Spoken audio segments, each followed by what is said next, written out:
अस्सलाम वालेकुम बच्चों, कैसे हैं आप सब। Welcome to mathematics industry. तो अच्छा बच्चों, हम कॉमन लोगरिथम का टॉपिक पढ़ रहे थे। तो आज हम इसकी हेडिंग 2.3.2 करेंगे, finding common logarithm of a number. एक नंबर का हमने कॉमन लोगरिथम फाइंड करना है, ठीक है। तो उसका तरीकाकार देखेंगे, उसको स्टडी करेंगे। तो सबसे पहले हमारे पास है, suppose we want to find the common logarithm of 13.45। हम एग्जांपल के तौर पर 13.45 ले रहे हैं, तो और हमने इसका कॉमन लोगरिथम फाइंड करना है। और फिर देखेंगे the step by step procedure to find the logarithm is given below, ठीक है। इसका कॉमन लोगरिथम फाइंड करने का स्टेप बाय स्टेप तरीका जो है ना, वो नीचे बयान किया गया। हम देखेंगे क्या तरीका है। स्टेप 1 है separate the integral and decimal parts, ठीक है। हमने क्या करना है, इस नंबर में से इंटेग्रल और डेसिमल पार्ट्स अलग कर देना। इंटेग्रल पार्ट्स जो होता है हमारे पास, जो डेसिमल से लेफ़्ट साइड की तरफ जो पहले नंबर होते हैं ना, वो हमारे पास टोटल हिस्सा जो होता है वो इंटेग्रल पार्ट होता है, वो इंटेग्रल हिस्सा होता है। और जो डेसिमल के बाद राइट साइड की तरफ हमारे पास जो नंबर होते हैं, ठीक है, वो हमारे पास डेसिमल पार्ट होता है, ठीक है। राइट साइड की तरफ डेसिमल के राइट साइड की तरफ जो पार्ट होता है वो डेसिमल पार्ट, और डेसिमल के लेफ़्ट साइड की तरफ जो पार्ट होता है वो इंटेग्रल पार्ट्स, ठीक है। तो हमने अलग कर देने हैं। इसमें हमारे पास 13 क्या है, हमारे पास इंटेग्रल पार्ट है, और 4-5 क्या है, हमारे पास डेसिमल पार्ट है। स्टेप 2 है हमारे पास, find the characteristic of the number, ठीक है। इसका हमने करेक्टरिस्टिक फाइंड करना है, ठीक है। तो हम देखेंगे ये हमारे पास इस पर कौन सा फार्मूला लगेगा करेक्टरिस्टिक का, ठीक है। अगर 1 से बड़ा नंबर है तो और तरीका लगता है, अगर 1 से छोटा है तो और लगता है, ठीक है। तो 1 पे हमारा करेक्टरिस्टिक पॉसिबल नहीं होता, 1 से बड़ा और 1 से छोटा दोनों, इन दोनों में पे होता है, ठीक है। तो ये 1 से बड़ा नंबर है, तो 1 से बड़े वाला फार्मूला लगेगा। तो फार्मूला लिखा हुआ characteristic is equal to number of digits to the left of the decimal point, ठीक है। डेसिमल पॉइंट से लेफ़्ट साइड की तरफ हमने देखने कितने कितने डिजिट है इसमें हमारे पास, ठीक है। और फिर उसमें से -1 कर देना। तो डेसिमल से लेफ़्ट साइड की तरफ जाएंगे तो हमारे पास 1 2, ठीक है, 2 नंबर है तो हमारे पास 2 लिख दिया, और -1 ऐसा आ गया, 2 - 1 इज इक्वल टू 1। तो ये हमारे पास आया करेक्टरिस्टिक, ठीक है।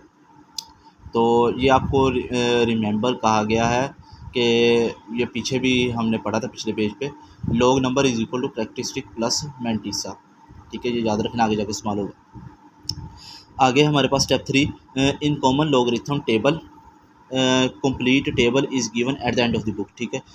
बुक के एंड पे आपको कॉमन लॉगरिथम का टेबल दिया गया है, ठीक है। तो हमने क्या करना है, in common logarithm table check the intersection of row number 13, ठीक है, एंड कॉलम नंबर 4, ठीक है, विच इज़ 1271, ठीक है। हमने इंटरसेक्शन देखना है टेबल पे, check the intersection of row number 13। ये देखें, ये रो नंबर 13 है, ठीक है। और कॉलम नंबर 4 कहा गया था, और ये कॉलम नंबर 4, ये कॉलम नंबर 4 है, ठीक है।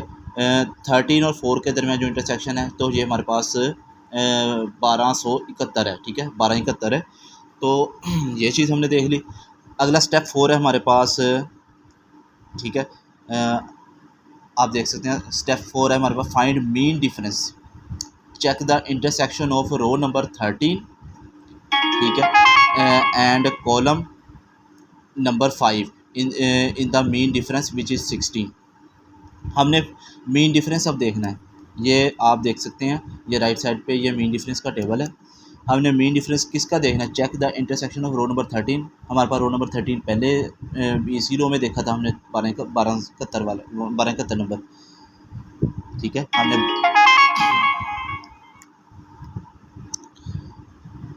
तो अगला क्या काम करेंगे हम, मीन डिफरेंस देखना, check the intersection of row number 13 and column number 5, ठीक है। मीन डिफरेंस में कॉलम नंबर 5 पे हमने देखना है, तो हमारे पास क्या है, 16 है, ठीक है। हमने मीन डिफरेंस ले लिया।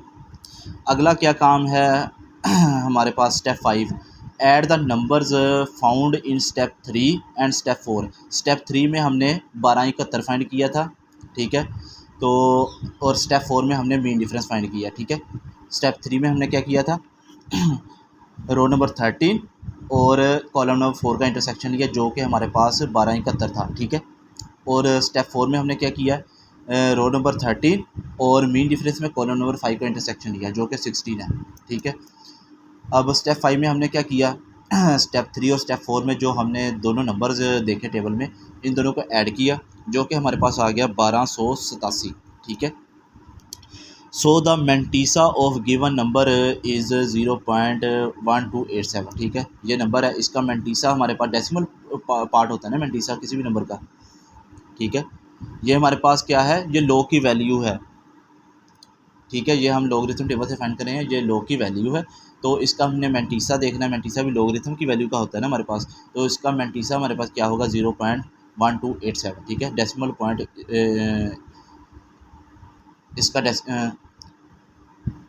इसका डेसिमल पार्ट हमारे पास 0.1287 है। ठीक है, तो ये हमारे पास मेंटीसा है 0.1287 मेंटीसा है हमारे पास।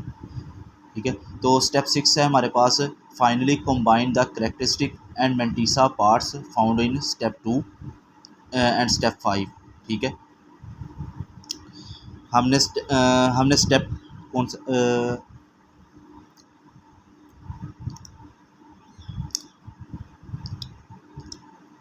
स्टेप 6 क्या है हमारे पास, finally combine the characteristic and mantissa parts found in step 2। ठीक है, स्टेप 2 इधर था हमारे पास,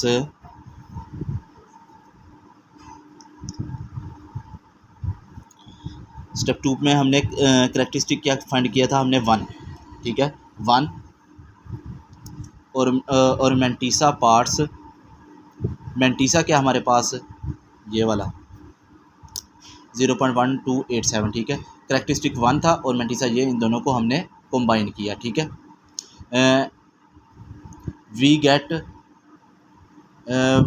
हमने इनको कंबाइन किया, कंबाइन करने का मतलब हमने कैरेक्टरिस्टिक और मेंटीसा को ऐड करना है। ठीक है, दोबारा देखें step 6, finally combine the characteristic and mantissa parts found in step 2 and step 5 respectively.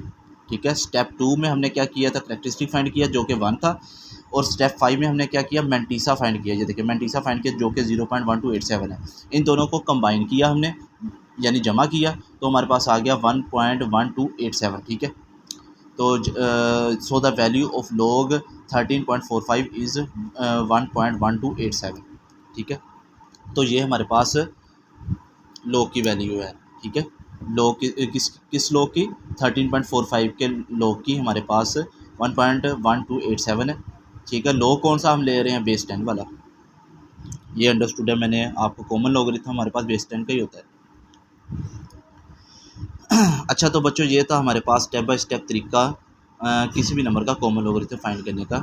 I hope आपको इसकी अच्छे से क्लैरिफिकेशन हो गई होगी। ठीक है, अगर किसी का कोई क्वेश्चन हो, कोई क्यूरी हो तो कमेंट्स में पूछ सकते हैं। ठीक है, नंबर आपको पिछली वीडियो में बताया था, चलिए अभी भी बता देता हूँ। व्हाट्सएप नंबर पे आपने रब्ता कर लेना, अगर किसी को कोई मसला, को परेशानी हो। नंबर नोट कीजिएगा 03766409। ठीक है, मोहम्मद फ़ाहद अनवार मेरा नेम है, तो आपने सेव कर लेना और पूछ लेना मुझसे जो भी व्हाट्सएप पे वॉइस मैसेज पे।